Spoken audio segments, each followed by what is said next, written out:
And that actually is a very successful way to run a business. I wish everyone had the same idea, you know, because I can still earn a living. I'm not skint. I'm not wealthy. I'm never going to be wealthy because I'm not mercenary enough. But I'm not skint. And it's a good way just to lead your life generally, isn't it? You know, people come in as bereft strangers and they expect you not to give a fuck. And they expect you to rip them off. And it don't take many exchanges with them for them to see, actually, he's not like that. And so they come in as bereft strangers and they end up leaving as good friends, some of them. And, you know, as a result, a direct result of that, I'm quite highly regarded within the community. And I know when I first spoke out 4 or 5 years ago nearly now, everyone said I was a nutter. And they dropped me like a shitty stick. Now they're all coming up and saying how sorry they are and, you know, shaking around and so we didn't realise. And even I was hoodwinked. So COVID first started for me at the end of 2019. At the end of November, December 2019, I had a family come to me who'd lost a loved one, a female if I remember rightly, and she'd passed away in the neighbouring borough of Northampton. Now I cover kind of 25-30 mile radius. Any more than that you'll end up making promises you can't keep, you know, because you can't drive anywhere and know you're going to get there on time, so it's only so far out I can go. But this particular family were upset because the hospital wouldn't allow them a chapel visit with their loved one in the hospital, which is really unusual. And for those of you who are not aware of the process, you're very lucky. But when someone passes away, where the mortuary is in a hospital, and if you drive around any hospital and you see a big chimney, that's usually where the mortuary is, within a stone's throw of that big chimney, and that's an incinerator. What do they need an incinerator for? Soiled bio-waste, bandages. If you have an accident and you lose your leg and they amputate it on the operating table, you don't have a funeral for a leg. It goes in the incinerator. And so whenever I'm going to a new hospital to pick a deceased up, I'm looking for the chimney because I know the mortuary is going to be pretty close. So I said to him, you know, don't worry. I said, I'll go to the hospital and pick up your loved one quickly because you should do that anyway because you get them in the best condition. And quite often when I'm doing an arrangement with a family, and I do the arrangements as well, I will get a release form from them, signed at the table. My missus is on the phone then, chasing the hospital, can we come and pick Mrs. Smith up? Because then you get them in the best condition, then it's more pleasant. Because everything I do, it's not a service to the dead. It's a service to the living. You know, these poor souls, they wouldn't know where the fuck they was. You know, I still knock on the door when I go in the chapel of rest. There's no one in there, is the reality. It's an empty vessel, but I still give them the same respect I would if they were alive. So everything I do is a service to the living. So I went to pick this person up anyway, and I know the mortuary staff quite well because I go there regularly, you know, on first name terms. And I said to him, you know, why wouldn't you let this family see their loved one? And he didn't say anything, but he opened the viewing room door, and there was a big pandemic mortuary in there, like an inflatable pandemic mortuary. I'd never seen one, but I knew what they were because you get the brochures. They're always trying to sell you stuff. And for example, if they have an airplane crash on a mountainside and they're recovering deceased, they have these blow-up mortuaries. They can get them there, blow them up, and then everyone can be stored before they're, you know, that's the kind of thing. And I said to him, you know, what's that for? And he said to me, we've been told there's something horrible coming. He didn't use the word COVID, but he said, we've been told there's something horrible coming. So anyway, I took this deceased away, I went back, and then you think, fuck, what can that be? Because the NHS don't spend money needlessly, do they? You know. Everyone huddle in. Unfortunately, I brought the rain with me. So I picked this deceased up, and then I made several phone calls to family and said, you know, I've been to the hospital. They told me there's something really horrible coming. I don't know any more than that, but you might want to get some pasta in or something, or rice or water. I really don't know. And then in January 2020, the news of COVID broke, and we were shown pictures and videos of people falling over and dying, weren't we? And I'll be honest with you, I was shitting my pants because here I am, I'm an ex-smoker, I'm carrying a couple of stone, I'm asthmatic, And I was really concerned, because I believed it. If you go to the hospital and you pick up someone and they tell you this person's got HIV or died with tuberculosis, you listen to what they say, because it can damage you and your body and your family. So I was very frightened. But it was about 12, 16 weeks in, I began to see the cracks in the lie. And one of the main things, I took a phone call from a guy called John, and he said he worked for a government-sponsored company called Pandemic. It was either Pandemic Resilience or Emergency Resilience, but it had the name Resilience in it. And this is the key word they keep throwing up, don't they? So show resilience, resilience. All these Satanists seem to have this word resilience. And he said, I work for this company. He said, my job is to ring all of the funeral directors. He said, I'm going to do that every Monday. I'm going to ring you. And I need to know questions, answers to questions that I'm going to ask you. And he said, it's about the pandemic effort. And I was like, cool, what do you need to know? Because you want to help, And the questions that he asked me what was my capacity as a funeral director to hold. Because they were ramping it up, saying, we're going to use the ice rink, and, because thousands are going to die, It never, ever happened. There was no more people dying than normal. So I would tell him, and then he said, how many got COVID, where have you picked them up from, and how many can you hold? And I would tell him, and then I'd speak to him the following week. And this is at a time when they'd stopped doctors attending deaths. Now, usually the process, I don't know if you've lost anyone, but they would pass away, or you discover them deceased. The doctors would be wrong, or 999 would be wrong. They'll send paramedics and police out if it's a sudden death. That's changed very, very much now. It's a totally different ballgame, and I'll go into that in a bit. But anyway, straight away with this guy, he started steering me when he's asking me the questions. So the conversation would much go like, well, I went to a care home and I was trying to find out all the information I possibly could so that I could furnish this guy with accurate data. Because there's no point in taking down the numbers if you're going to do them falsely, is it? So I would find out as much as I possibly could about that death. So I'd say to him, right, I picked up a guy. He was an onset dementia patient. He'd been in that care home 5 years. I confirmed that with the staff. He was in a classic fetal position, which is often how they pass away at the end. I spoke to the family at the point of arrangement. On the Monday they came in to see me, and they confirmed he was an onset dementia patient. There was no doctor present. There was no COVID test done. I'm confident it wasn't a COVID death. Straight away he'd say, I've got to put down as COVID, John. And I was like, well, why? And he said, because we've been told that one resident in that 90-bed care home had a positive PCR test. He didn't die of COVID, but he has to go down. And everyone from that date was put down as COVID. Everyone who died in the place. So, of course, by the end of the year, you've got umpteen number of COVID deaths. And there is your COVID. There is, and so people were lining up then. And it got to like the October of 2020, and he openly admitted to me, I don't know why I'm doing this job, John. Because all of the funeral directors are saying the same thing. There are no COVID deaths. There were no COVID deaths. It was malfeasance and midazolam. There was a brief blip in, I would say, March and April of 2020, where they said it was the first wave, and it wasn't the first wave at all. It was the first wave of murder, where they transferred people from hospitals into care homes, and at the same time, Matt Hancock used up 1,000% more midazolam, and used it all. And I was going in, and to illustrate how unusual it was, and it was very brief. As a funeral director, if I had 10 people that died, 8 of them would die in a hospital setting, 1 would be a residential address, and 1 would be in a care home. Well, and I get called out.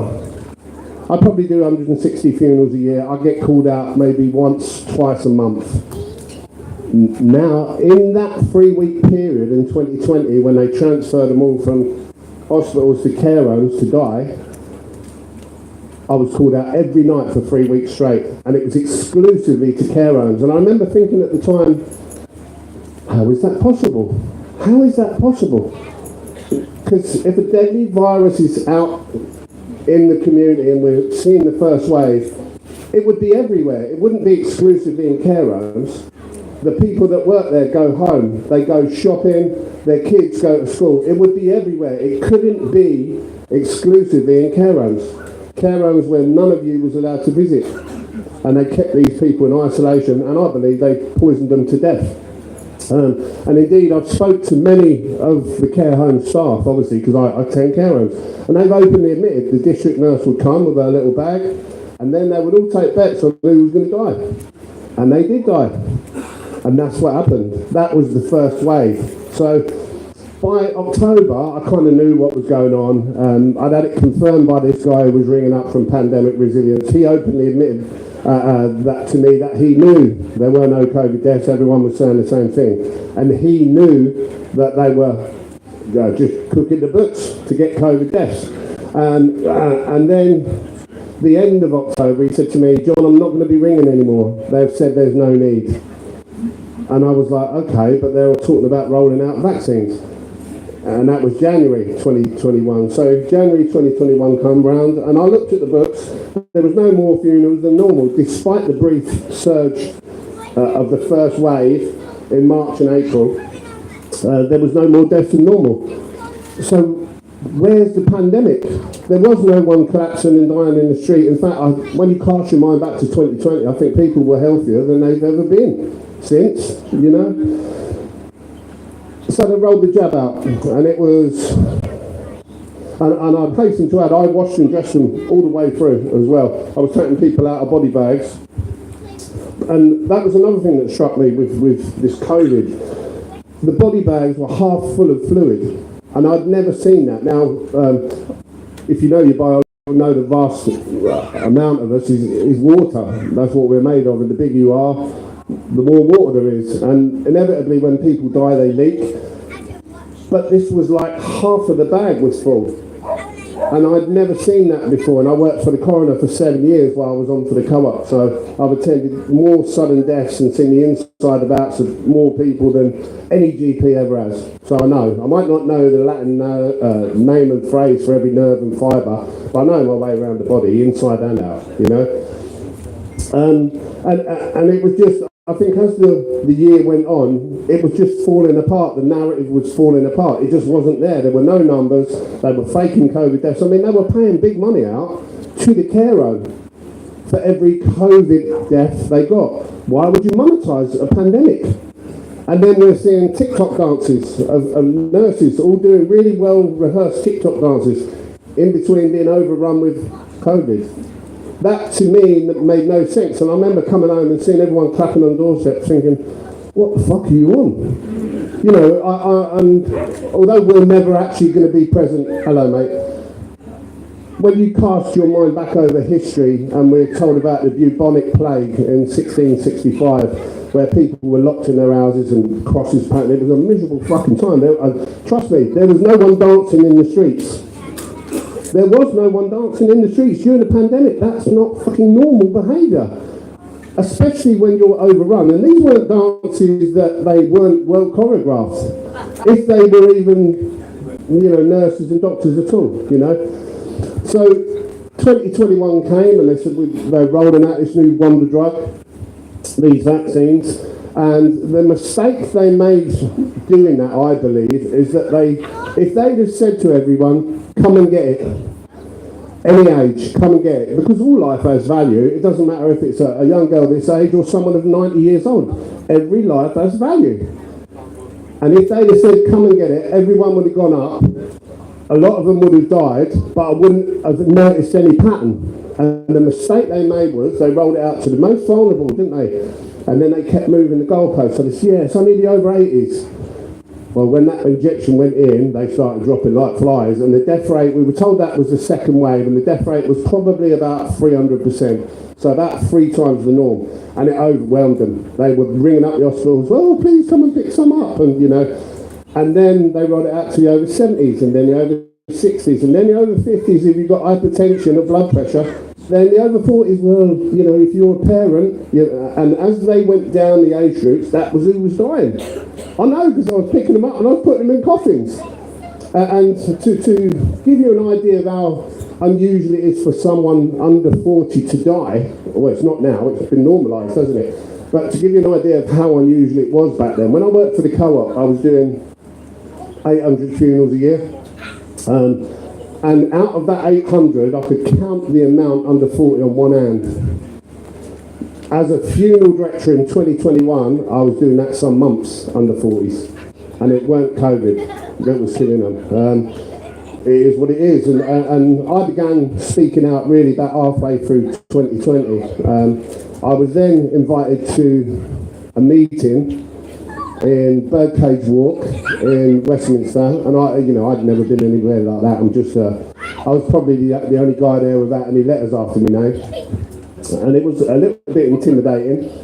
And I was invited to give my testimony as a funeral director, because by then I'd been really shouting about it, shouting warnings, because your family is just as important as mine. Why would I not fucking tell you if I was seeing something that was really dodgy? And in attendance was Dr. Tess Laurie, Dr. Sukrit Bhakdi, Dr. Sam White, Dr. Stephen Frost, the late Anna Debisseray, God bless her soul, a number of other people there. Mark Sexton, a retired police constable, he was chairing it, a real gentleman. And the minister that were present, well, there were supposed to be two in attendance. I believe one of them might have been Andrew Bridgen, but I'm not sure on that, you'd have to ask him, but he couldn't attend for whatever reason.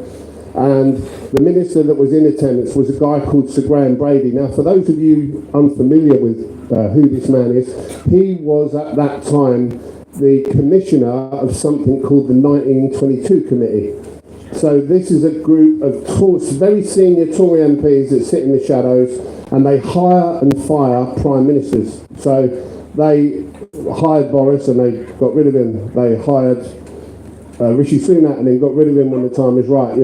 That's what they do. They decide. So they're one pay grade, I assume, above the Prime Minister, because they make the decision of whether he keeps his job or not, or she keeps her job. And the commissioner of that commission is clearly two pay grades. And anyway, I spoke first. So Graham sat there, and this oak table was about that thick. I've never sat at a table like that before. It was real opulence, And Sir Graham walked in, he sat down and he was ashen-faced. And I went there thinking, oh, at last, somebody's listening. And it became very clear, hello mate, it became very clear that it was a deliberate agenda, and he knew. And he openly admitted that it was way, way above his pay grade, and he couldn't stop it. He said he would try, but he couldn't promise anything. And they are hollow words, And I watched Dolores Cahill and Dr. Tess Laurie and others give him reams and reams of evidence, paperwork, papers, proof that what they said was going to happen would happen, and it has.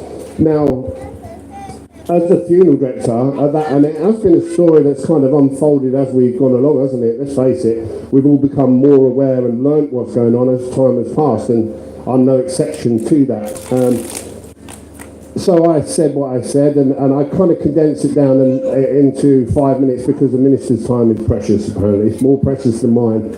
So I kind of said, well, they relabelled people as COVID deaths, they faked COVID deaths, and the moment the needles went in, people started falling over, and they were calling it COVID. And then I listened as it went round the table, and to be honest, my arse fell out. I couldn't believe what I was listening to. They said the people were going to die.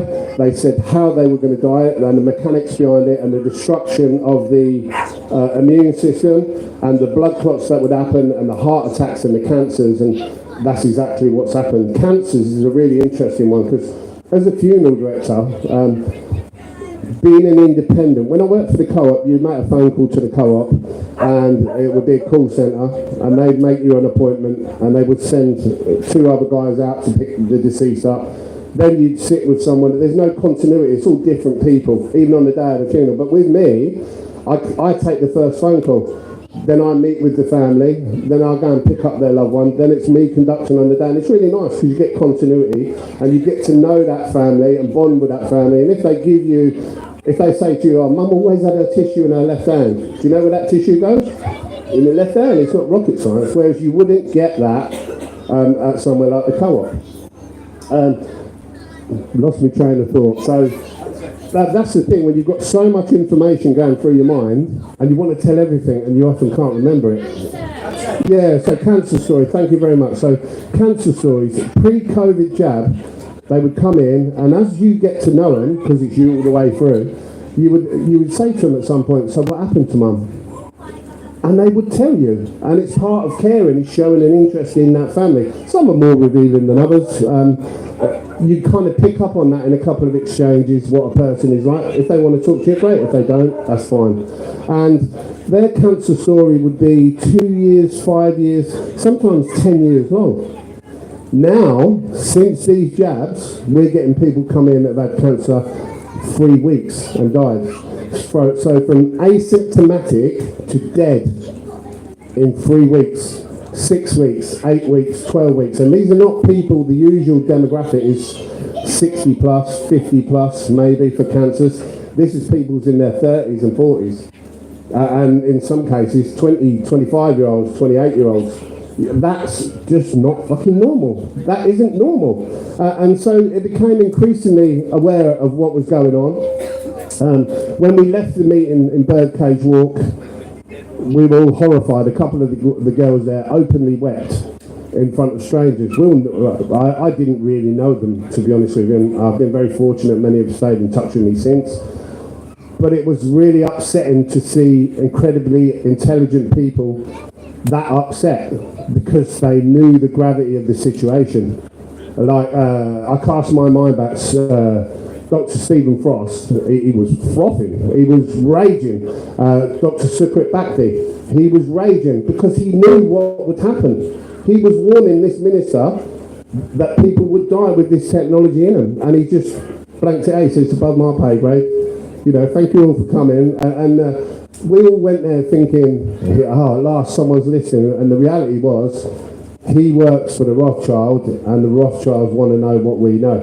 So he just gleaned us all for how much do they know and report back. That's the reality. And if you think that crime doesn't pay, Sir Graham is now King's Privy Council. So there you go. You know, he's kind of played his part. And about halfway through the meeting, not halfway, I would say about 10, 15 minutes in, there was one particular guy there, a barrister named Francis Hoare. Philip Highland, the lawyer, but Francis Hoare. And he said, Sir Graham, he said, I just want to go on record, these people's opinions don't reflect mine. He said that I'm purely here in a professional capacity, you know, distancing himself from us. And he said, and I've noticed somebody's recording the meeting. He said, and we're all here under Chatham House rules. And I was like, what's Chatham House rules? I've never heard of that. Chatham House rules means that you can criminally conspire and it stays in that room. Well, I never attended that meeting on that basis, so fuck them.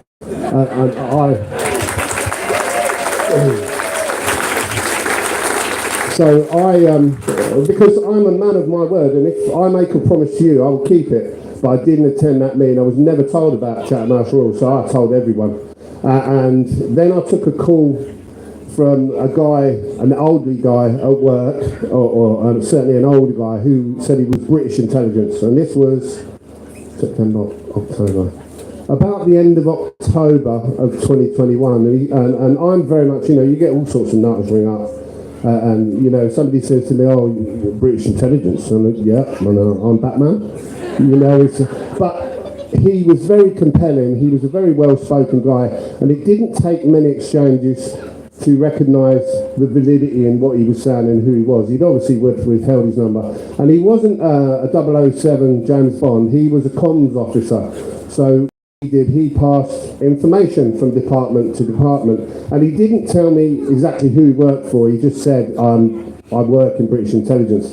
And he actually said they've asked him to stay on because he was due to retire. So they knew what was coming, and they need all hands on deck, which is why they've asked him to stay on. And he said, I've listened to you. He said, everything you're saying is right, especially as regards the young men that are coming over. They are part of the plan, Agenda 2030.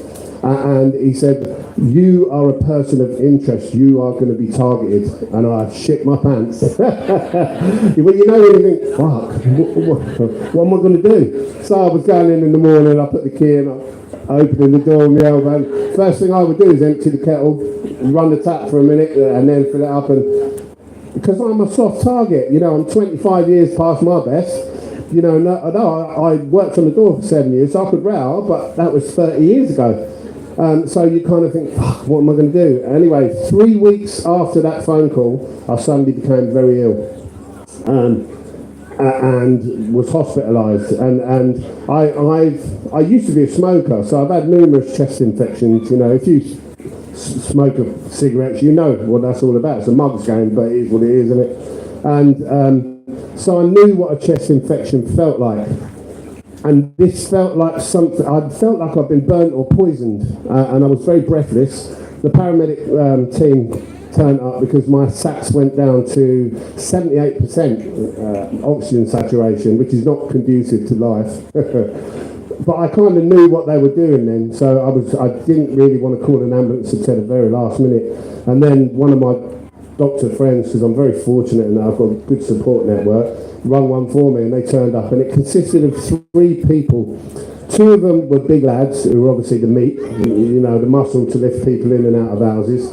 And then there was a very sadistic little paramedic. And as soon as she come in, I recognised her tactics because she went straight in on the attack. You're not vaccinated. It's people like you that are killing us. And look at the state of you now. And then they say, but we'll take you into hospital and we can vaccinate you while you're there. You know, I was like, God. I said, I'm an undertaker. I said, I know exactly who's fucking dying. And she said, fuck all then. Yeah. Because she knew that I knew. That's the reality. So they shipped me to hospital. And on the way to hospital, they were trying to convince me of the need to go onto ventilation. And I was like, you've got 2 oaks. I said, I'm on oxygen. I think I was on about 8 litres. I don't know if that's high or low, but I felt better with it on. I said, I'm not going on ventilation. I don't need it, because I know that's a slippery slope. So what it does is it overinflates your lungs, and it helps the pathway to your demise. So I went into triage about, I'm guessing 2 o'clock, 3 o'clock in the morning this was, and there was a lovely girl in there, one nurse. It was empty. There was absolutely no one in there at all. I was seen immediately. She said, I want to do a PCR test. I was like, no. Yeah, I was about the biggest arsehole patient, you know, I wouldn't submit to anything. So she said, well, can you do a lateral flow? I said, I can. I said, but I'm not having anything up my nose. So I said, I'll spit on a stick, if that's what you want. So they did 3 of them. They put them in the machine. Negative, negative. No, she said, you haven't got COVID. I said, I fucking know I ain't. I said, I've been poisoned or burnt. That's the reality. And she said, she went away. She came back, she said, well, we're going to put you on a COVID ward anyway, and then you know what's going to happen, because the British intelligence guy had pre-warned me what was going to happen. So down they wheeled me to the COVID ward.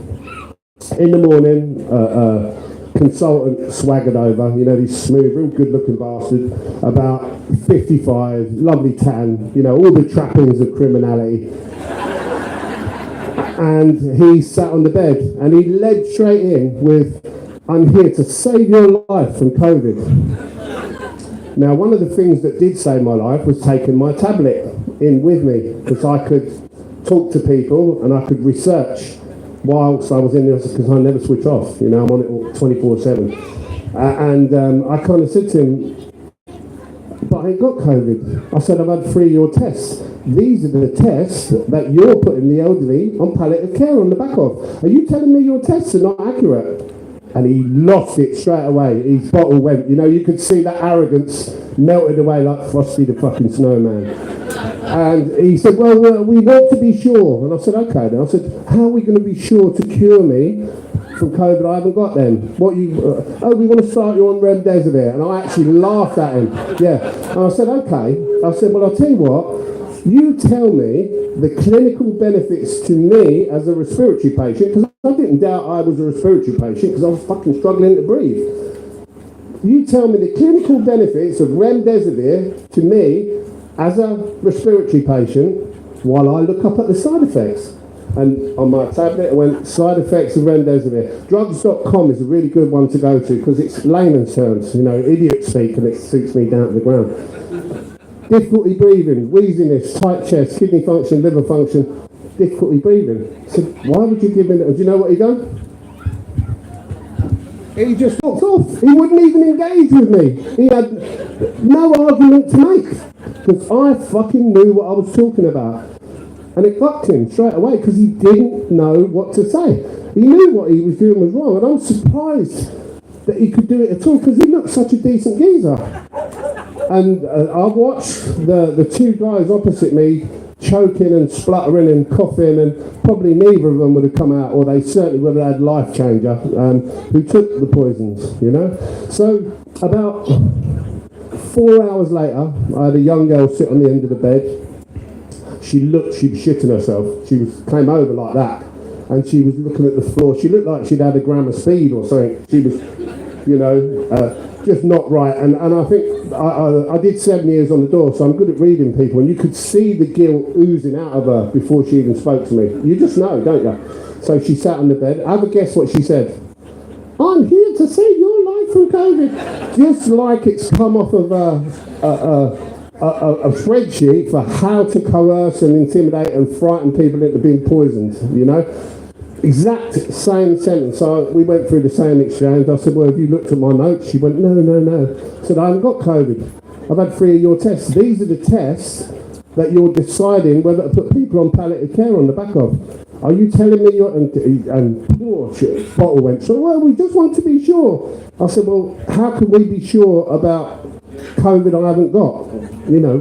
She said, well, we want to try you on 2 trial drugs. I said, well, what are they then? She said, one was called baricitinib, and I wrote them down, and then I researched them there and then. I said, all right.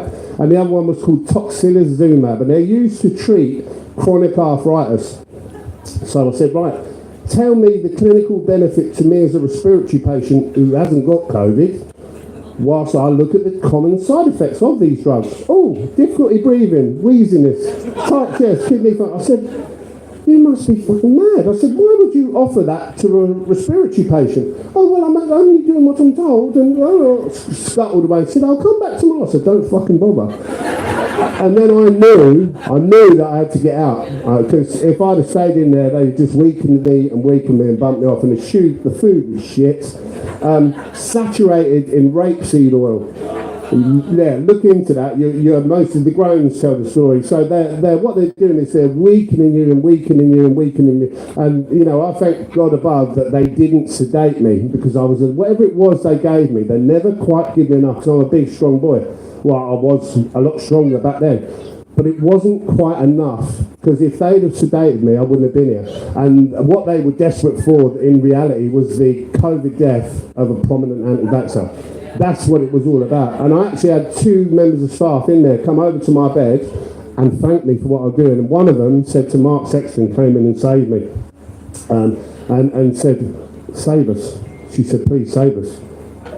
So they all fucking know. They all fucking know what's going on. And I've got a list of probably 100 or so nurses that have reached out to me who've left their details with me. And I've forwarded them on to various people, including Andrew Bridgen. Are they all conspiracy theorists? Clearly not. So most of these women have now left nursing because they can't bring themselves to do it. And let me explain. The sun shines back out, hey! So if you are giving patients drugs and then you are seeing a consistent outcome of those patients being death and you continue to do it, you are complicit in their murder. That's the bottom line. Whether someone's told you to do it or not, you can get out, you can leave, there's many things you can do. You haven't got to continually, deliberately poison people to death, and that's what they're doing. I've had 3 different from care home workers that been to me and they're giving the flu vaccine for the patients. Yes, yeah. I've known. Hello, mate. How are you doing? All right, mate. Good. I've had doctors come in when they were doing cremation paperwork. So that was, do you remember the Harold Chipman case? The GP, another GP that was bumping anyone off. And I kind of now, with all the inversion going on, I look back and I wonder if he perhaps was an innocent man, whether he really did do it. because all the criminals seem to be walking at the minute, and the people that are decent and good, they're the ones they're locking up. But they brought that paperwork in to prevent another GP going rogue and killing people. That was the idea. Well, it was supposed to be two different doctors doing two different paperworks, both to confirm medical history and that there's nothing untoward. And they would charge the families 82 quid each to do that. Yeah, and there's very few doctors wouldn't take the money. They'll plead poverty, didn't they? You know, we're on our arse economically, and the worst since, World War II. The country's on the great, Labour managed to find 28% for the doctors. Why? Because it buys complicity and it buys silence. That's the reality of it, you know. So this cremation paperwork, the first part was removed at the beginning of COVID to protect the NHS, and the second part they removed last year in September the 9th. So they're waving them straight through now. And recent events that have transpired is I keep getting called out to sudden deaths in residential addresses. Now, if you die suddenly at home and you haven't got any comorbidities, clearly that needs to be looked at, don't it, by the coroner. The coroners are not looking no more, and so I keep getting called out. The last one was a young lady in her 30s, and she just died suddenly. She was face down next to a settee. And usually when I get a call, you know, you don't ask them a million questions other than where are you, and then I'll go straight out to them. But I assumed it would be a cancer patient or something, you know, and the district nurses come down and give them the final dose. Like, no, it was a young girl who died suddenly, laying on her living room floor. So I kind of, that's not right. What am I doing here? The coroner has a contract with a local firm. So coroners up and down the country, the way it works is if there's a sudden death, the police arrive, yeah, this is a sudden death, they call a funeral director that's contracted to the coroner specifically. It's usually the big players. The Co-op was one of them, because I know, because I did it for 7 years for them. And the way that works, I was at the Co-op 3 years, I went in and my boss said to me, oh, we've got some really good news, we've got a new contract. And I said, okay, what's that then? The coroner's contract. And one of the old boys, Alex his name was, he went, oh, fucking hell no. Because he'd obviously done it before, and I was like, okay, what does it mean? What does it mean? And he gave me keys to a shiny new Renault van and a mobile phone. And he said, when that rings, do what it says. And it would be the police control room. And they would ring up and they say, there's been a crash on the A14 between junction 1 and 2. Approach with caution because there's debris in the road. And you go there, you pick up the bodies, and it was fucking awful, to be honest with you. And you're picking up literally bits. And they would say, we want every bit up that's bigger than an inch. Like, fuck. And I'd never had no kit. So I was doing coffin plates, picking up fucking brains and ear holes, and that was 7 years I'd done that. But so going to these sudden deaths, this young girl's laying on the floor. So I'm not going to leave her there and say I ain't taking her. So I picked her up, and the police had been, and the police had told the family to ring me, and that's just fucking not normal. You know, we're like, what? And I worked for the coroner for 7 years, so I know the procedure. And Monday morning, I'd made a phone call to the coroner. Hello, I picked up this 37-year-old. It's one of yours. Oh, no. Well, what do you mean, no? So I write an email of complaint. I get a reply back that tells me that in September of last year, not only was it the cremation paperwork that was disregarded, but they changed the way that it's a new government operational procedure around sudden deaths, and they ushered it in so quietly, I didn't even fucking know. So all of a sudden now, I'm getting called to sudden deaths in houses. And when I said, well, that can't be right, I work for the coroner, blah, blah, blah. And she admitted all this to me in an email. And Thames Valley Police have adopted that procedure into their way of working now. So if they go to an house and there isn't all blood up the walls and bullet holes, they'll fucking wave it through. And why are they doing that? Because referrals, sudden deaths, are counted. So if there are suddenly a huge increase in sudden death referrals to the coroner, the numbers are there, aren't they? And if they're a lot more than they were 5 years ago, something's very, very wrong. So what's the way around that? Don't do the referrals. A new government operational procedure. So now I'm picking people up off living room floors, people in their 30s, 40s, people who they weren't even sick. And then when I get them back and we embalm them, I make an incision, because I have quite a high embalm rate in the funeral home. I encourage people to have it because everything I do is a service to the living. Now, when I first set up and I thought about embalming, because you want people to see their mum at peace, at rest, or, if you're in a cancer ward, for example, people are suffering, thrashing about, it's not a very nice last memory. Or if you are a 37-year-old laying there face down, that's not the sort of memory you want to leave with the family. So you wash them, dress them, lay them out, and then embalm them to keep them at their best. And the fluid in an embalming is pink. And the idea is to put some colour back in you, and it preserves the body, formaldehyde. Different percentages for different cases. So you could do like 100% formaldehyde, and they'd be like a brick.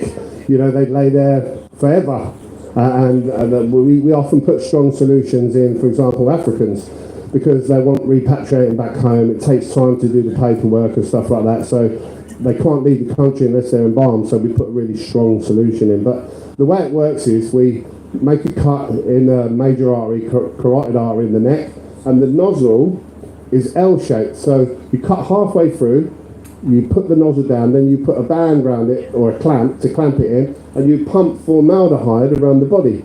And you know when it's got to the extremities because you see the arms slowly going pink. And you can move their arm about just to encourage the fluid down under pressure.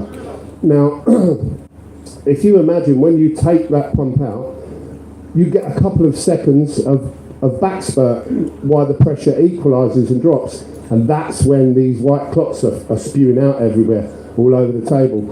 White fibrous clots that we just don't normally see inside people. Now, there's a guy in America, because there's a growing number of people that have seen it, called Major Tom Haviland. I don't know if any of you have heard of him. Have a look into that. He's got a growing number of embalmers, and they're all seeing what I'm seeing. Why none of them have got the bollocks generally to speak out, you'd have to ask them. I really don't know, because it's very interesting actually, because I've had loads of people ring me up, more than I could remember. I had a girl ring me up a couple of weeks ago. She said, I've lost my dad, he was in a care home, they vaccinated him, he died the next day. She said, I told them not to vaccinate him, okay, but they did it anyway, because they get paid big money to do it. And she said, I suspect he's full of these big clots, she said, and she was in Gloucester. And she said, if I transfer him to you, or get him transferred to you, will you embalm him and have a look for these clots? That's what I'm paid to do, is embalm people. So I said, yeah, of course I will. And I'll give her the number for a guy that I know can do it, and do it properly, how it should be done at the right price. He's a good guy, Nick his name is. So he then liaised with the funeral director in Gloucester. Now it's quite an interesting story, because this funeral director in Gloucester, I got the impression his name was Ben or Sam, a twat he was. And he rang me up, flapping. He was flapping. He said, well, is there really any need? So I said, the trouble is, mate, I said, we're 5 years in now since the COVID jabs. I said, and people are realising their loved ones are dying full of clots. So did you not expect this to happen, where people would come to you and say, you've seen the clots, and of course he's going to say fuck all, because he's a member of a lodge somewhere. And they value their money, don't they, more than your lives. So he said, well, yeah.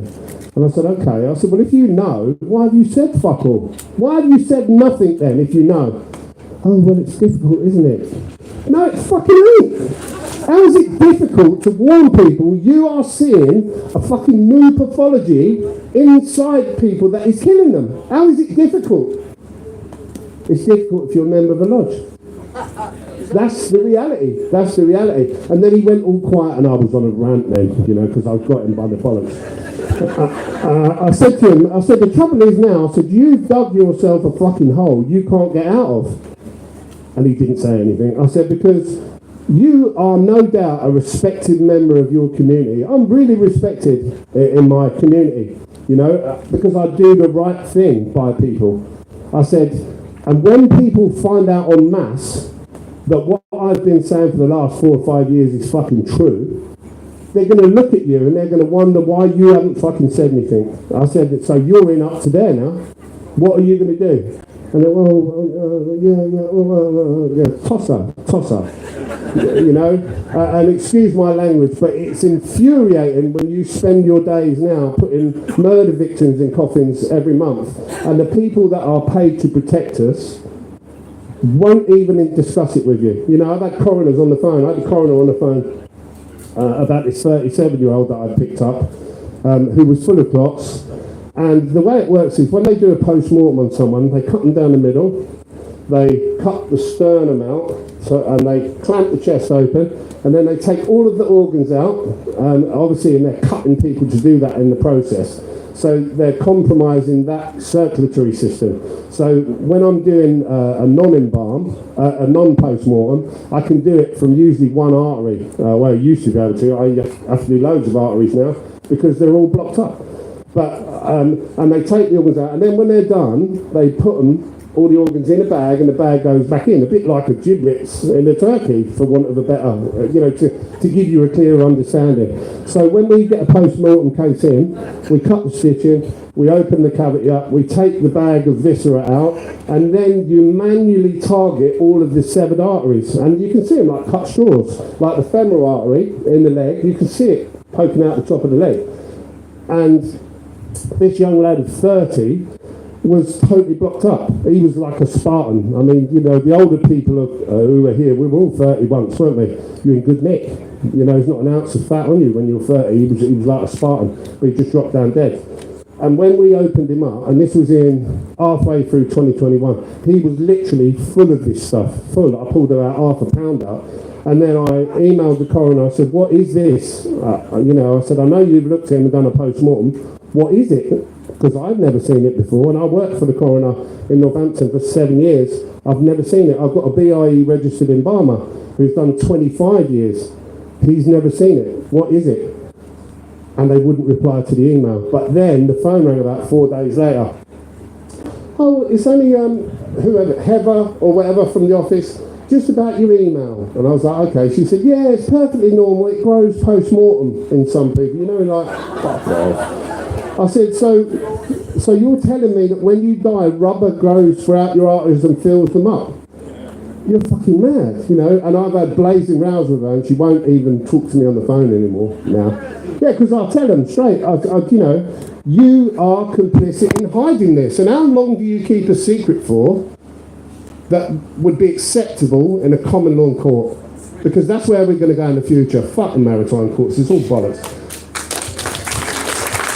But if you've got 12 of your peers sitting there judging you, and you said, well, actually, I didn't say anything about the clots for 5 years because I was intimidated. They told me I'd lose my job. I was frightened for my life. It don't fucking wash.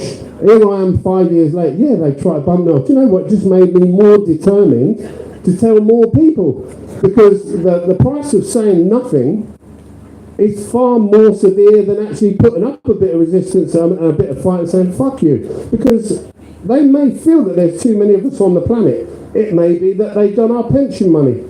Is there about some cataclysmic event about to happen and they don't want to compete with survivors for resources that remain, maybe?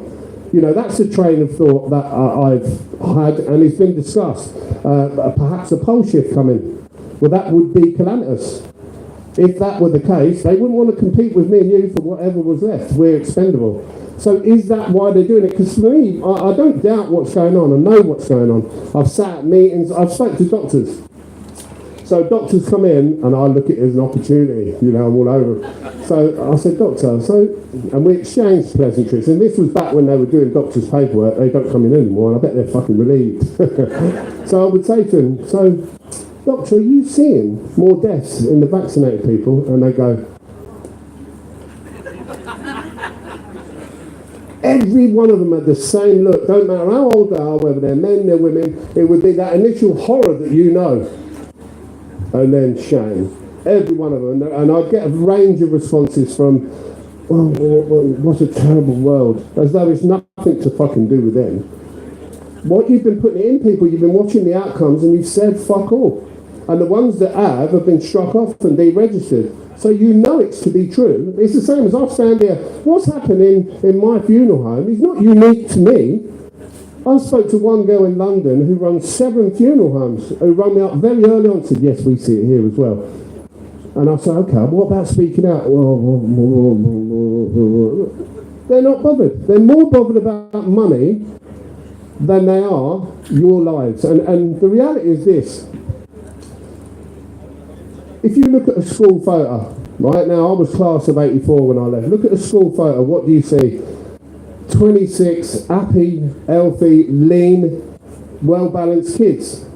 That's what it was when we was kids going to school. You look at a school photo today, you've got a transgender, a fucking cat. Half of them are morbidly obese.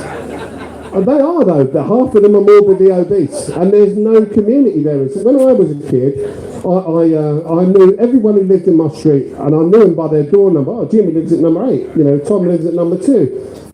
And FaceTime was, is Tom coming out, Look at what they're doing to us. Look at what they're doing to us. So it's very, very important that you network in your local areas with like-minded people, and you stay tight. And you look at where you could get food from, because the attack on the food chain is undeniable. Look at all the cows that are dropping dead just after having the government-mandated bovine vaccines that they're throwing in them. It's not rocket science, and I think what we're seeing is a mixture of, I think people are waking up. Look at you here. Would all these people have turned up to listen to a conspiracy theorist undertaker 5 years ago? No, but you're here now. That's what matters. So I think moving forward, I think it's very important that you network. I think it's very important that you try and take as good care of yourself as you possibly can, and don't dial 999 unless you really have to, because these people are coming out now and they're using what's called an epinephrine gun. So this was another one I had, was a girl died suddenly at home. No need for a post-mortem, unbelievable. I mean, I've yet to meet a police officer with X-ray vision and a doctorate in fucking pathology that can go, yeah, they're good to go, but that's what's happening. And I've said this in the emails where I've included the coroner and the police in that email. I put a couple of them on Twitter. You wouldn't believe it. They're so far in denial and so deep into this criminality. I really don't know where it's going to end. I suspect it will end with a lot more death and civil unrest is what's going to happen. Now the most intelligent of us, I would like to think, don't go out and start smashing things up and being unlawful, because they're itching for an excuse to fucking nail you. I can tell you now. That's what all the big prisons are for, the new prisons. And in fact, Graham Brady. So Graham, at the meeting in Westminster back in 2021. It was put to him at the end of that meeting that when the masses find out what you've done, there will be civil war. When people find out their loved ones have been bumped off and their kids sterilised without their consent. And he agreed, and he said yes, and he said, and they know. They're preparing. How are they preparing? They're bringing in their standing army, aren't they? They're building all the prisons.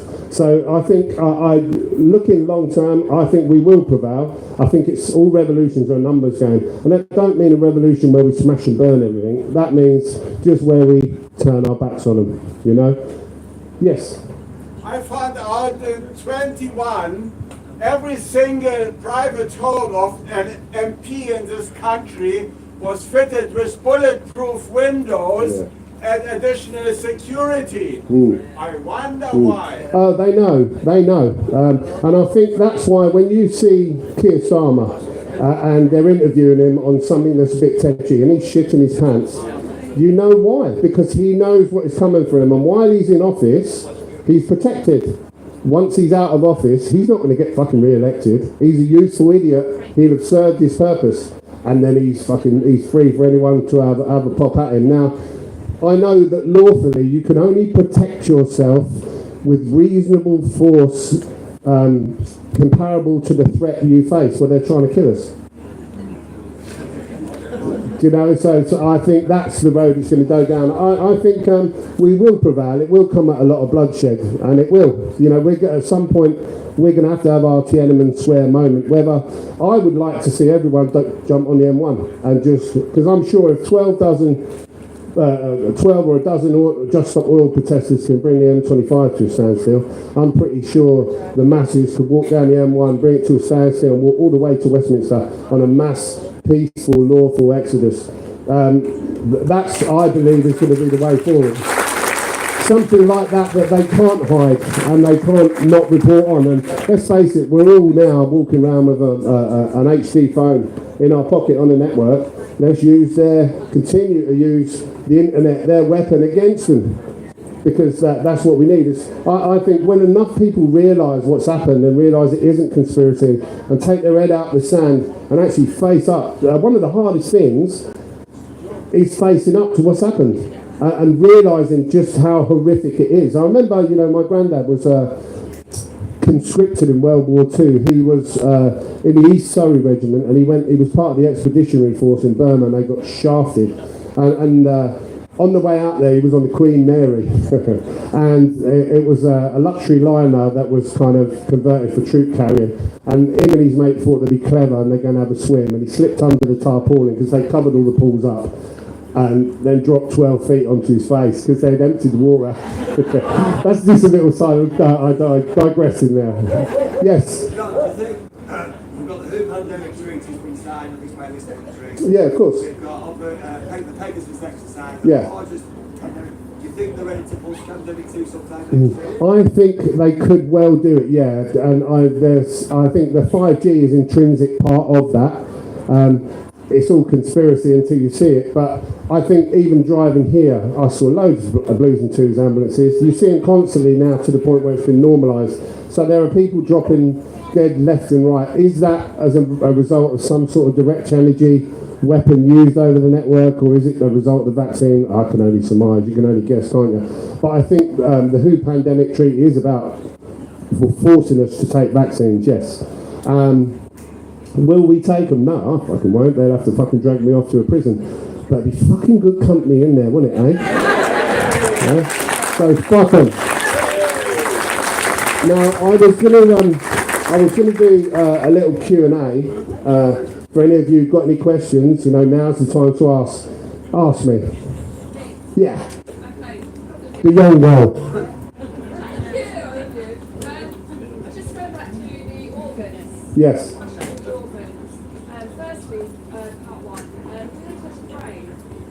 Yeah, so the way it works is, it depends whether they're looking in the body cavity or the brain. When they take the brain out, they cut along the back, lift the skin over, and run a saw round. And they usually put a V in as well. And the idea of that is when you put it back, it locks into place. So you look like you. And when they put the brain back in the body, it usually goes in the cavity, because otherwise the head constantly leaks fluid, because the brain is like blancmange, to be honest with you. It's full of fluid, and so they put it in the cavity, and that's why when we pick people up, quite often they're a bit distended, because they've got an extra couple of kilos of brain in there, with the exception of politicians. Mr. Bridgen not included, sorry.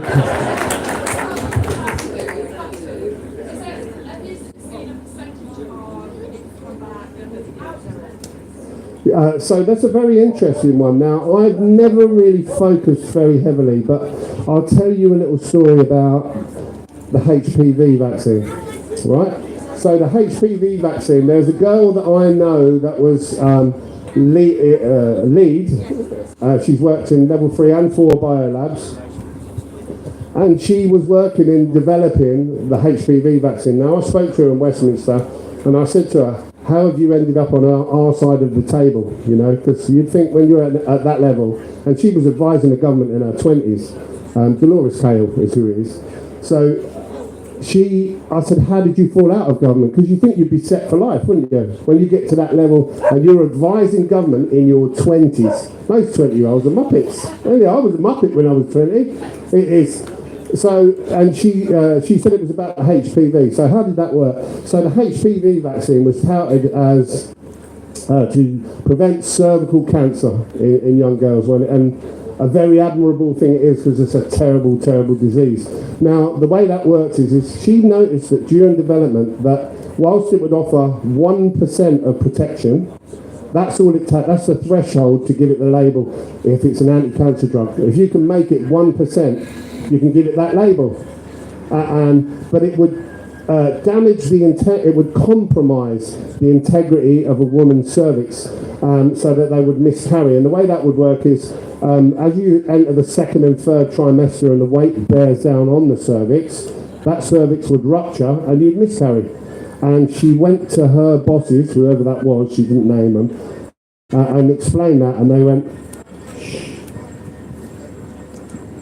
Now, she's a clever girl. If that was me, I'd have ranted and raved, you know, but she didn't. She went away and tweaked the vaccine in her own time so that it offered 8% of protection, 8, so 7 or 8 times more effective against cancer, and didn't damage the cervix. And then she went back to her bosses, not with a problem, because none of these tossers like problems, do they? They like solutions.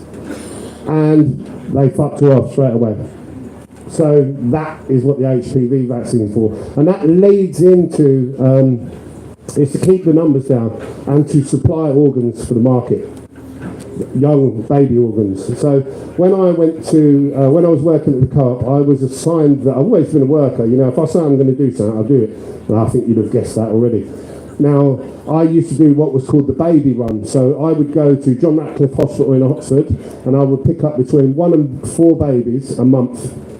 And I would bring them back to the Co-op, and that was my job. And they used to send me, because if you have 10 people working somewhere, 2 of them are good, 2 or 3 are all right, and the rest are tossers, aren't they? So they would send people there, and they'd just park up somewhere and sit on a smartphone and say, yeah, it was really busy, and, you know, what could you say? So they used to send me, because I would go there, I would pick up, and I would come straight back.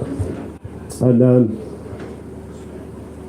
we would then arrange, obviously, the baby's funeral. Now, these babies had all had full post-mortems, for the most part.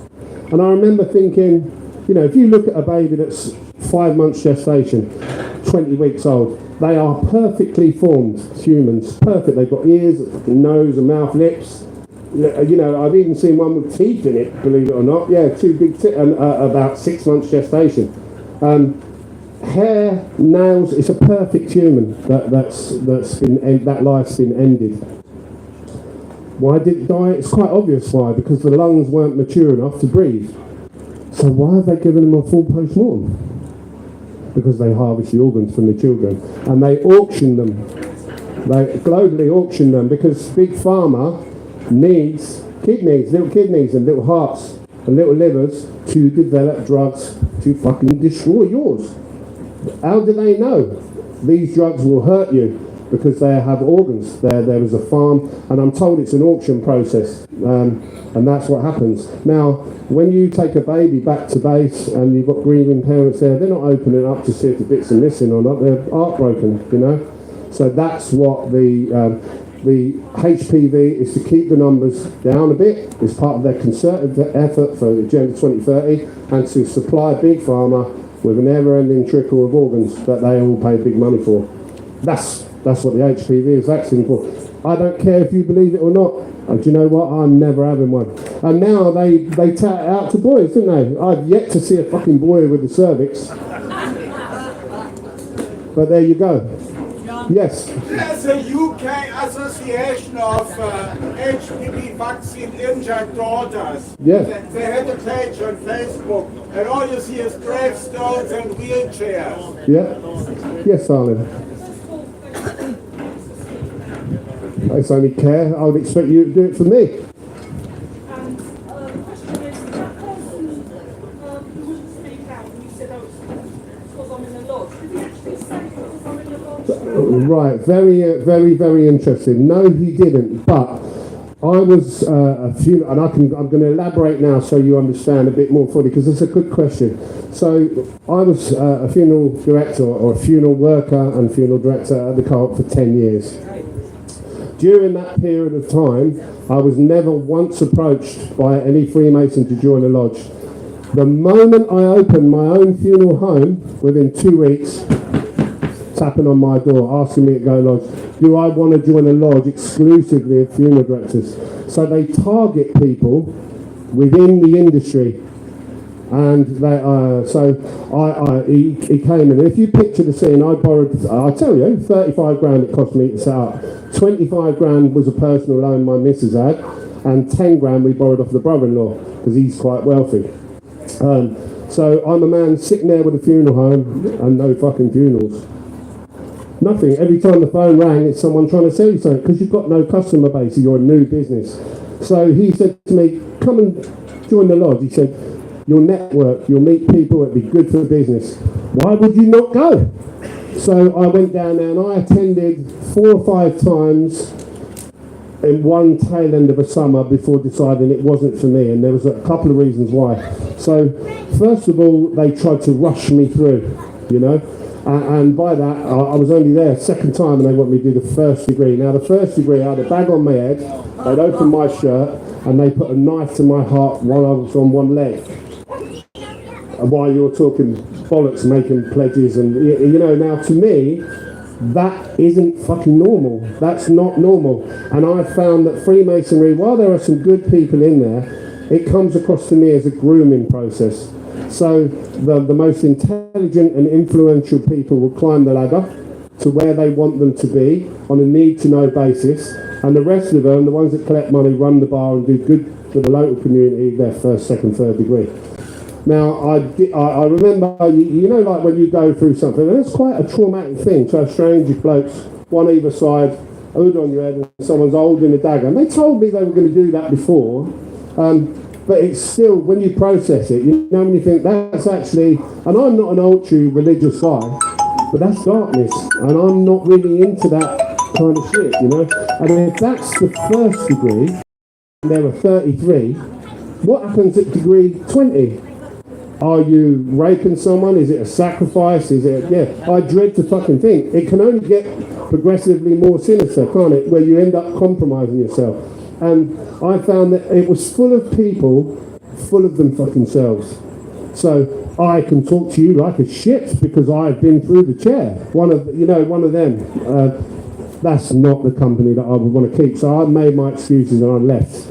And said, no, work's picked up, you know, I don't need it. But it was an interesting experience, having dipped my toe in and seen what it was all about. And I believe it's a grooming process. And the most influential people are targeted to compromise themselves, and they're at the very top. They're illuminated. They've got the thought, you know, yeah, they're enlightened or whatever. It's not a fucking pyramid I want to climb, fucking.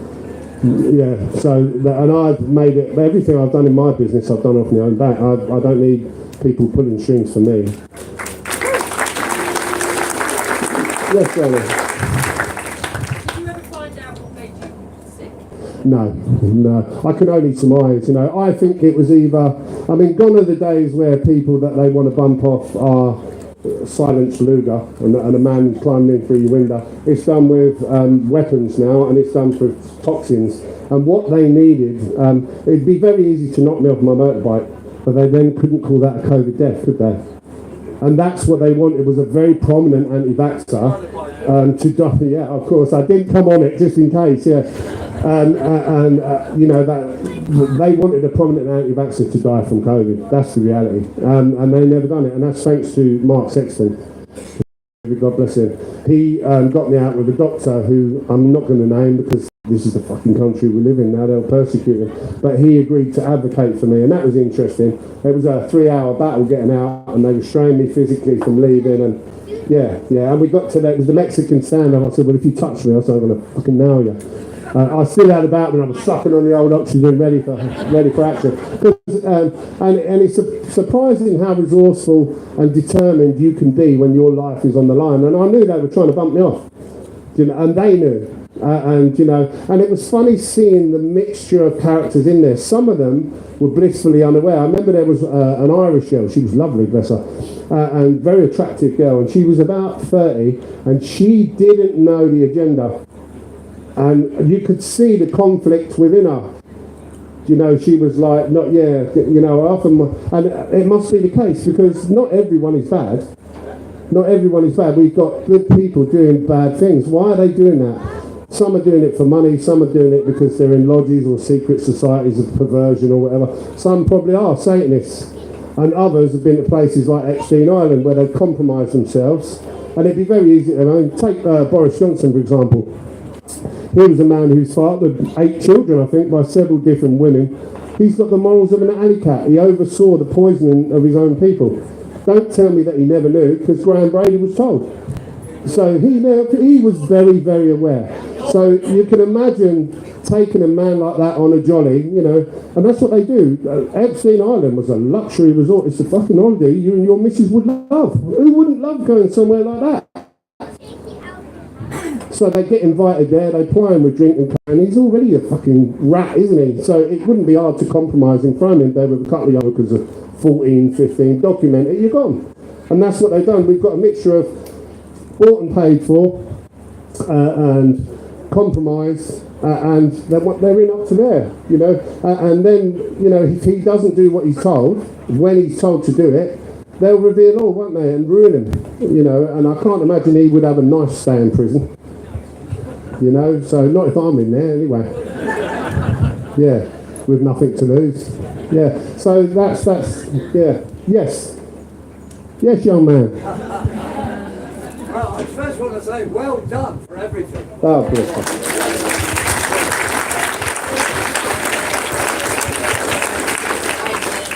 Questions about them playing tricks on us, false support. You mentioned Francis Hall, that barrister, Yes. who distanced himself from you guys Yes. in a crucial position.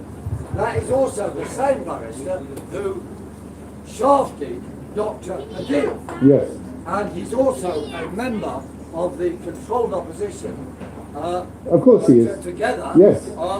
He's on their membership company limited. He revealed himself to that entire room with one statement. We all looked at him and we thought, wanker.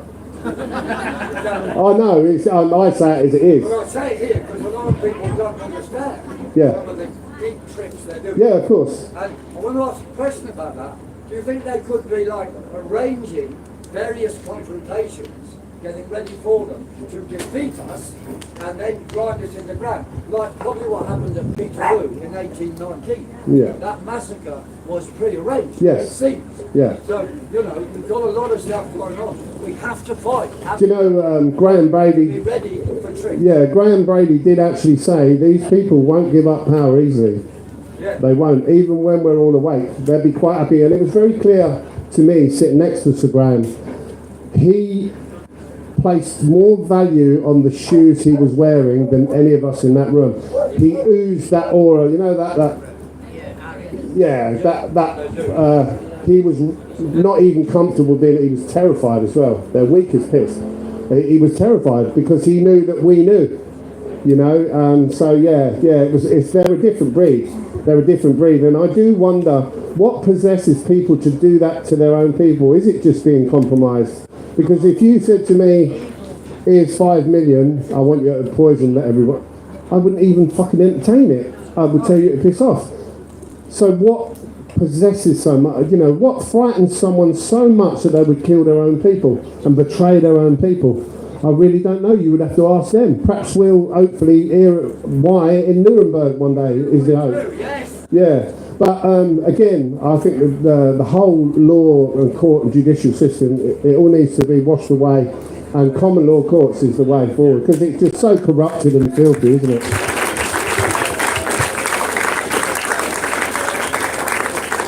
Anyone else? Yes, young lady.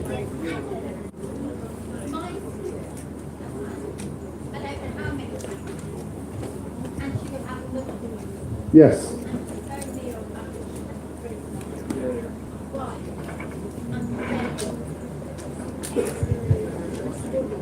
Yeah, of course. No. Nobody took these vaccines to hurt you or me, did they? No. Well, I'm like that with my own family. I can't really talk about it. They've all quietly, individually admit to me they were wrong and they made a mistake. But the psyop was so great, wasn't it? Even to the point where I believed it for about 12 to 16 weeks, and then I saw through it. But most people are not in my privileged position to come to that conclusion, are they? They just saw what was on the telly. And, you know, and when you think about it, what they've done in NHS hospitals, for example, why would you give respiratory patients remdesivir? That is murder. That's murder. Why did they do that? Because they were told to. You know, and meanwhile you're all bashing pans on fucking doorsteps. And so whoever came up with that specific PSYOP, and what they've got in government is behavioural teams. So, you know, when you do the Mensa test, and they say, do the Mensa test, and we're all competitive, aren't we? We all want to be cleverer than everyone else, don't we? You know, but they're not clever enough to see that that is a recruitment process. So if you score really high, they reach out to you and take you on board because you're incredibly clever. That's what that IQ test is all about. It's a recruiting process. But people go, oh yeah, that makes sense. Of course it fucking does. But you have to think a little bit outside the box, don't you? Yeah. Yeah. How did he, can I ask you a question? How did he know he had COVID? Yeah, because he didn't check it. Yeah, yeah.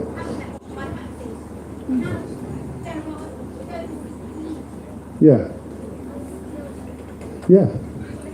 They are going to die. They are going to die. That's the reality. They're going to die. I mean, it was something we discussed. Because Instagram, the meeting ran from 2 o'clock till about 3:30, and then he shot off. But we all stayed there because it was very rare to get a room of us there, and we had an open discussion. And it was suggested that many people early on were given placebos. Why would they do that? To recruit you as advocates. Because if you have a placebo and you go home, what adverse reaction are you going to suffer? None. So you're going to go, yeah, I've had mine, it's fucking great. And you instill confidence then and reduce vaccine hesitancy, they call it, don't they?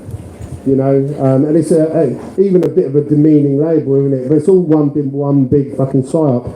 And the people here are the ones who resisted it. You're all fucking heroes in your own right, aren't you? You know, you survived.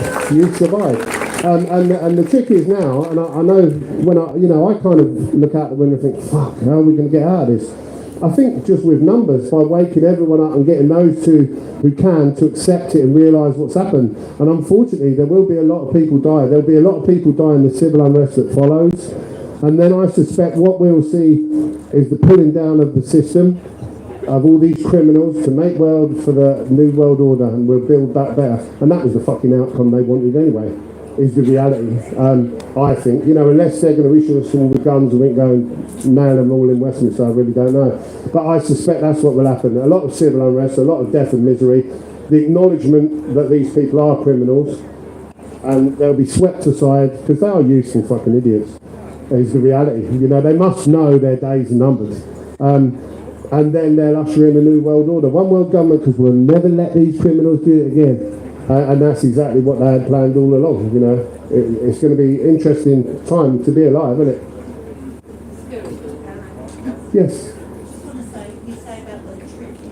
We were at Bedford last month. Yeah. Graham Law was Yeah. talking about another. Yeah. And he said with the last census, there was the option to tick yourself as English instead of British. Yeah. And he said when people did that, they identified pockets of English nationality. Yeah, of course. And the villages and everything. Yeah. And that's where they're sending. All the young lads, yeah. I've got, so the wealthy brother-in-law I mentioned earlier who lent me money lives in a place called Sharnbrook, and they've just put 250 young men in there. Yeah, taken over the hotel long term. I know when I first started shouting about that a long time ago, people would say, oh, right-wing extremists, and, you know, it's like, all right. But that is Communist Handbook 101. You know, make anyone look like a fascist who you know, that's what they do. And people will slowly see it. You know, to my mind, I really don't give a fuck what colour someone is or what their faith is. You're either good or you're bad. That's it, you know. Like, give me a good black neighbour over a poor white one any day, you know. You're good or bad. That's all there is to it. But they're playing a really good game of divide and conquer, aren't they? And of course, the ignorant and the stupid are buying straight into that. You know, look at the fuss that they made over the Sweeney jeans advert. Oh, for fuck's sake. Have you ever seen so much racial tension created over a pretty young blonde in a pair of jeans? It's ridiculous, absolutely ridiculous. But that's what they've got people, haven't they? The hysteria and the hype. And I do wonder if perhaps there is some sort of tech in these jabs that's altering the mind. You know, I see personality changes in people, and you notice it in people that you know best. You know, a good friend of mine, who I no longer speak to, 35 years, he was like a brother, you know, and so the story with him is he shit himself. He totally bought into it when COVID was out, and you know, and then he said to me about May of 2021, they were rolling him out to the elderly, and he said, listen, John, he said, I need you to do me a favour. I said, what? He said, I need you to write a letter to me. He would only message me because it was too dangerous to go around there, because I worked in a funeral home. And he was terrified, you know, and he's got asthma anyway. So he said, I need you to write a letter saying that I work for you part-time, collecting the dead, because they're putting these frontline workers first, so he could jump the queue to get a vaccine. So I said to him, I said, I really wouldn't. I said, because I'm seeing lots of vaccinated people falling over. I said, don't, just hold off. And he started getting a bit tetchy, and then he started getting his missus to speak to my missus. Well, if anything happens to him, and you could have saved him, and you know, and I said, well, I've told you. He said, I just want the letter, mate. I won't blame you. There's the fucking letter, you know. And straight away, his mind, he was a different guy, and we no longer speak. If I was to text him now, he wouldn't even respond. And discussing it with him, and I'm a guy, I can reason. I've challenged these coroners, come and debate me publicly on film. I'll bring the evidence, I'll bring the testimony, I can bring footage of it being extracted from living people, and they won't. They won't even fucking reply to an email. So they don't deny it. And I emailed my local coroner a number of times. They won't even reply to an email now. It's to be honest with you, it's like calamari. So when they say calamari plots, it was me that came up with that term for it, because to me, that's what it looked like. It's what it feels like. Yes, yeah. That's what's killing. I really don't know whether they genetically altered the bodies so that they produce that, perhaps. Yeah, but that's what's killing people. And the coroners know, they'll know. I wrote to the Chief Coroner of England, and I CC'd in maybe 20 people. Amongst them was Dolores Cale, Tess Laurie, and others, to put pressure on them to give me a response. 3 weeks later, no response. So then I emailed them again with the same people in, and I got a small paragraph back that wouldn't confirm it, wouldn't deny it, but said, we follow government policy.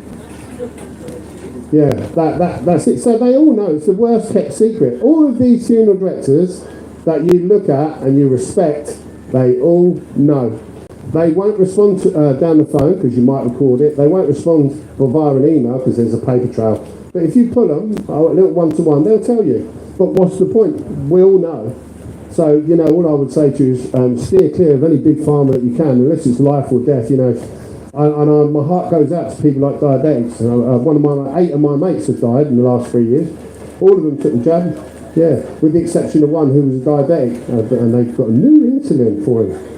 Yeah, a brand new insulin he was found on his settee. Yeah. Yes, mate. Yeah. Yeah. No, so it's a mixed bag. You have to remember, I'm there in the capacity as a funeral director, not to further their grief by saying, by the way, I think they were murdered. But I'm getting more and more people coming in who are asking me to look. I'm not going to lie to them. If I find it, I'll tell them. Yeah. So more and more people are being told, but I'm not there because if you run the scenario through your mind, and I do this all the time. So I suspect, I know I will end in a prison cell somewhere. Is the reality. I know, I'm not stupid, but that was a sacrifice I'm willing to make for everyone else. But if I said, oh, your mum's full of white clots, they would go to the coroner would call me a liar. That's where it ends, and they won't look any further. And they say, well, I've got the clots. No, it's natural. Then where do they go with it? Because if they go to the police station, I've been to the police station, right? So I went to Thames Valley Police 2 years ago with Mark Sexton, And I went into the foyer, I spoke to the desk sergeant, I said, "Hi, my name's John, I'm a funeral director, I run my own funeral home in Milton Keynes. I've done, I think, 15 years at the time. Can I speak to an officer? Because I have concerns about a number of deaths of people that have been in my care." Now, I have a duty of care. We all have a fucking duty of care, but I have a professional duty of care. Let me explain. If I go to the hospital and I pick someone up and I bring them back to base and I roll them over while I'm dressing them, and there's a knife sticking out their back that perhaps the hospital haven't seen, or a stab wound, or I've got concern then about the cause of death, I have to, legally, and just as a decent fucking human being, contact the coroner and say, "I've got real concerns over this guy," and we would take him back down there. And that's been done on occasion pre-COVID. Now they won't even entertain that. They won't even speak to me because they fucking know. They know. It is what it is, isn't it? Yes. The question I got is, with all these people that are dying, there doesn't seem to be more cemeteries being built or crematorium. What's happening with all the people? Yeah, I think the clue's in the numbers. Who collates the numbers? That's the thing, and the vast majority of funerals that we do are cremations. So it's ash, there's nothing there. What they are doing is, certainly, I mean, I can't speak for other crematoria, but they will all have different ways of dealing with an extra workload, should we say. So they're bringing in people from the registry office and training them on how to, cremate, and the cremation process, how to do the funerals, the sound run. And they're also opening extended hours.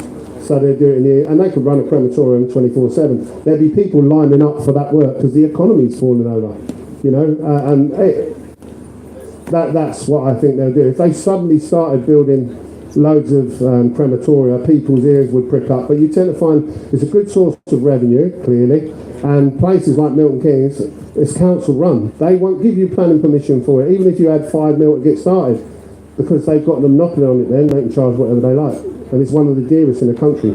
The burials have gone down. Yeah, burials have gone down. I mean, a burial is generally cultural, West Indian, African, Catholics, that kind of thing, where there is that's what they want. And me personally, I got burnt when I was a kid playing with fire. So I think I prefer to be buried than burnt. Yeah, but it's a personal preference, isn't it? Yeah. Yes, sir. These incinerator plants, the building everywhere. Yeah. The temperature they operate. Yeah, so they would be suitable for I mean, I've seen the reports about the alligator place in America where they're rounding up all these illegals and taking them out, and large number of incinerators. However, I'm not there, I don't know. They'll show you what they want you to see, and disinformation as well as information is a really good strategy, isn't it? If I suddenly tell you, oh yeah, they've all got red feet, you'd be walking around looking for red feet. So don't take everything as truth, because to discredit you, they just feed you false information. And I get loads of people reaching out to me. Some of it you kind of listen to, some of it you think, well, that's a bit far-fetched. It wouldn't surprise me. I'd be honest with you, I don't think anyone's coming to save us. I don't believe there is any force for good except what is in here in you. Now, I think they're all players and it's all smoke and mirrors in a big theatre. But that's just my gut feeling,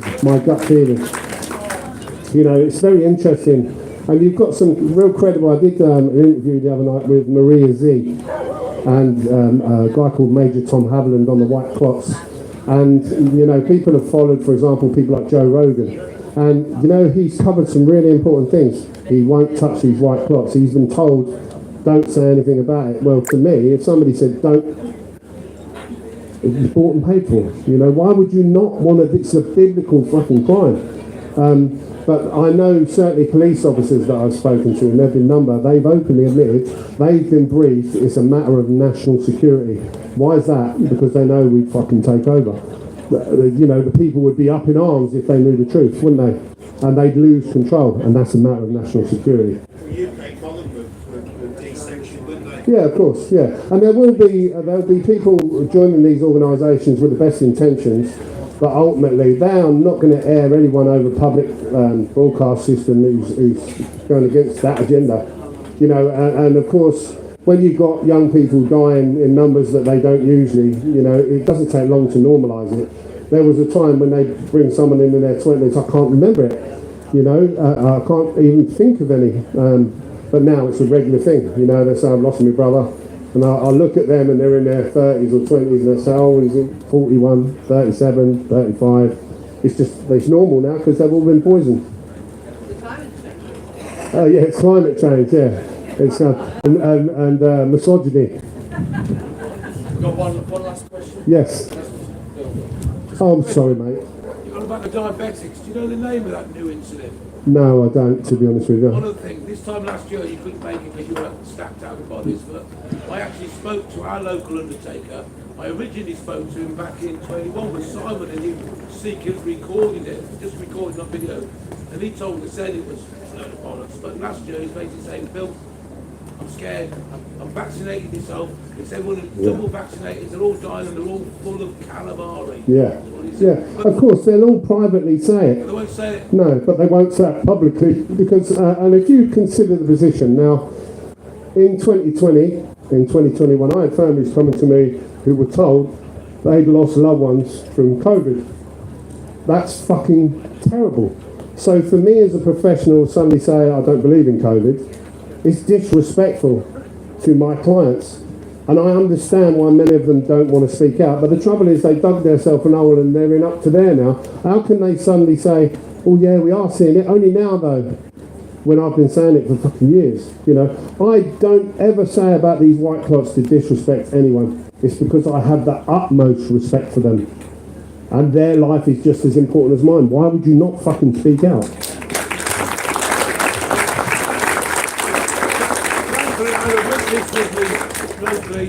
He was very sceptical about me, but Yeah. he heard it herself. Oh, of course. And now I didn't want to believe it. I could tell you now, in 2021 or 2020, when I first started speaking, I had about 4 weeks of real turmoil where I knew, but I didn't want to say anything because I was frightened of what it would do to my business. And then, you know, when you're like, fucking hell, people are fucking being killed.